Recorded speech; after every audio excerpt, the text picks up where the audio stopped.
What up, everybody? The Raising Kanan Season 4 teaser shows a clip of Marvin handing Jukebox a gun. So we know from this that things have gotten real for the Thomas family.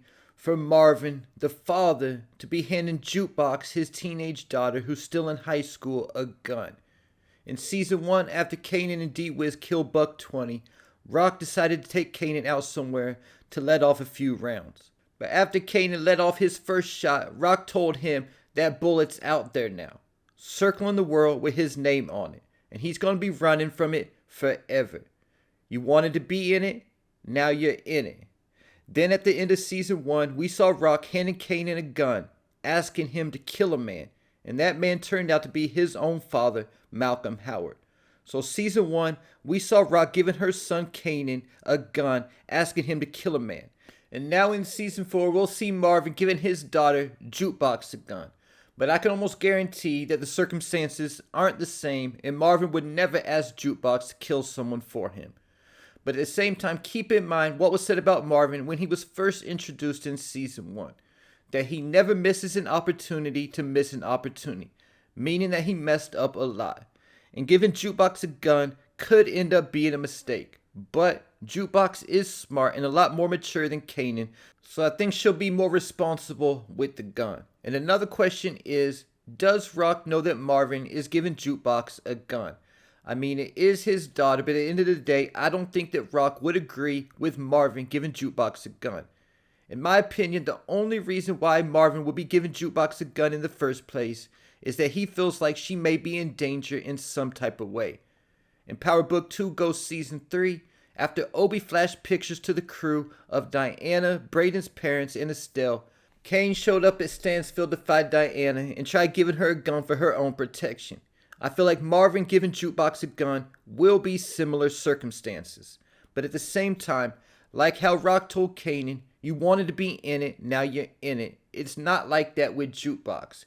Yes, she started out Season 1 doing robberies, but after Nicole's death, she decided to walk away from the life and hasn't showed any kind of desire to get back into it since.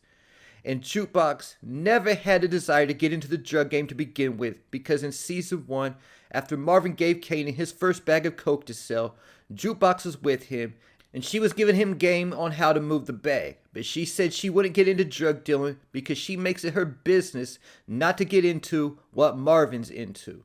And now that her father is handing her a gun because the family's in danger, or possibly even Jukebox herself has been targeted or threatened like Diana was in Season 2 of Ghost, it might be the final straw for Jukebox to want to escape Queens for good. In Season 3, Jukebox was selected to be part of a singing group called Butter. Then she was even named the lead singer of that group.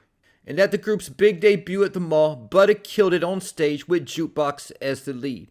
And just when they thought there was some men in suits from a major record label approaching them, it ended up being the feds coming to question Jukebox about her father and his ties to Detective Malcolm Howard. And after that happened, Crystal later told Kanan that Nakia, the group's manager, was saying she didn't think the group was going to work out. And when the feds was questioning Jukebox, she told him that he fucked up her whole life tonight. So either though Jukebox didn't show a lot of emotions in regard to losing the opportunity with Butter because a Fed came to question her about her father, we know that this did actually impact her and will be a building block of her story. And something else to keep in mind is at the same time she was working with the singing group Butter, Jukebox was simultaneously trying to get into the army. Either though she did change her mind near the end of the season when Butter started looking promising. But she does still have that opportunity. And like I said, that might be the final straw that pushes her in the direction of the military. Especially if she ends up killing someone after Marvin gives her that gun. So she might go to the army as a way to get away from any potential heat. But just like it was the threat of Obi targeting Diana that made Kane give Diana the gun, or the threat of Howard that caused Rock to send Kanan to kill him, Marvin just isn't giving Jukebox a gun for no reason. There has to be a threat. So now I want to take a second to look at the possible threats that could be coming against Marvin or the Thomas family in general that causes Marvin to give Jukebox a gun. And the first threat to look at is the Italian Mafia. In Season 3, Marvin was given the job of taking out New Jersey mob boss Sal Buscemi. And when he did this, he dressed up like a mailman as his cover. And Sal already had a problem with Marvin because he blamed him for his son Marco's death. So even though Marvin was in uniform, it's not like the other mobsters who were there couldn't have recognized him. And at the same time, Marvin later went to see Stefano Marchetti with Rock, and he asked him if he was the mailman. So Marvin could be a target of the New Jersey Mafia either if they recognized him when he killed Sal, or if Stefano gives them word that Marvin was the hitter. But at the same time, Stefano was who called the hit, so I don't know if he would sell Marvin out unless he was being pressured. But one thing we can confirm is the New Jersey Mafia will come back into play in Season 4 because there's a new boss named Phil Russo, played by Paul Ben Victor, who's already been reported for being in Season 4. So there's a chance that Marvin is giving Jukebox a gun because he's being targeted by the Mafia after they find out that he killed their box. And Jukebox does live with Marvin. She moved back in with him at the beginning of Season 3 after she moved in with Rock in Season 2 because her and Marvin got into a fight at the end of Season 1 when he saw the tape of her and Nicole. But since Season 2, when Marvin stood up to Kenya for Jukebox, and then after Kenya's death at the end of Season 2, Jukebox and Marvin's relationship has actually been better than it ever has been before because Marvin has tried to change since going to counseling in Season 2. But another threat who could be causing problems for the Thomas family is Snaps and Pops. Snaps and Pops were investors into Ronnie's drug business in Season 3.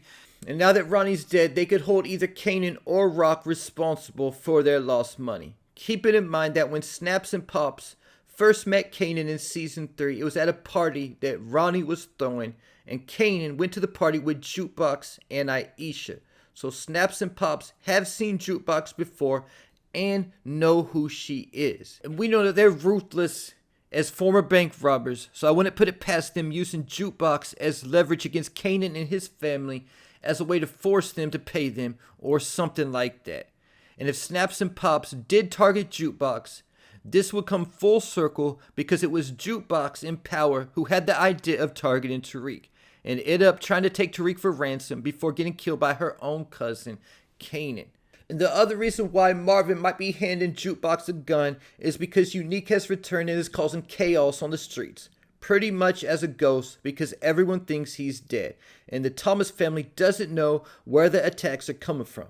But one thing to keep in mind is the person Jukebox became by the time we met her in OG Power. She was a dirty cop who was as cold as they come. Ghost and Tommy even knew Jukebox from when they were younger as someone who had no heart. So everything we're seeing Jukebox going through now is building blocks to the person she will eventually become. I think the reason why Juke ultimately decided to become a dirty cop was for the power and control. Likely something she's never had before and something we might not ever see her have in Raising Kanan. It might just be heartbreak after heartbreak, L after L, to the point she feels like the only way to reverse her fortune would be by becoming a cop so she could have that power and control. And there you have it. Leave your thoughts, theories, and predictions in the comments.